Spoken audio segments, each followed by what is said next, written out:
ABN channel పైన జరిగిన ఒక దాడిని తీవ్రంగా ఖండిస్తున్నా.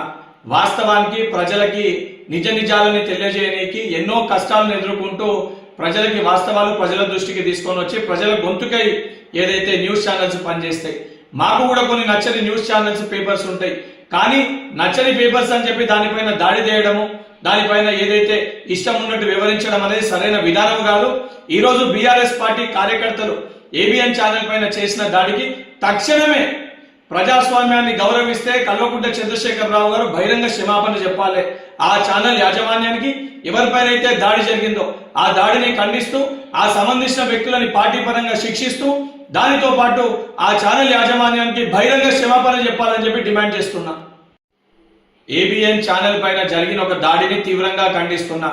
వాస్తవానికి ప్రజలకి నిజ నిజాలని తెలియజేయడానికి ఎన్నో కష్టాలను ఎదుర్కొంటూ ప్రజలకి వాస్తవాలు ప్రజల దృష్టికి తీసుకొని వచ్చి ప్రజల గొంతుకై ఏదైతే న్యూస్ ఛానల్స్ పనిచేస్తాయి. మాకు కూడా కొన్ని నచ్చని న్యూస్ ఛానల్స్ పేపర్స్ ఉంటాయి. కానీ నచ్చని పేపర్స్ అని చెప్పి దానిపైన దాడి చేయడము, దానిపైన ఏదైతే ఇష్టం ఉన్నట్టు వివరించడం అనేది సరైన విధానం కాదు.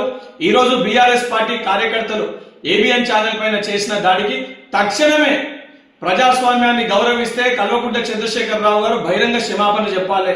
ఆ ఛానల్ యాజమాన్యానికి ఎవరిపైన అయితే దాడి జరిగిందో ఆ దాడిని ఖండిస్తూ ఆ సంబంధించిన వ్యక్తులని పార్టీ పరంగా శిక్షిస్తూ దానితో పాటు ఆ ఛానల్ యాజమాన్యానికి బహిరంగ క్షమాపణ చెప్పాలని చెప్పి డిమాండ్ చేస్తున్నా.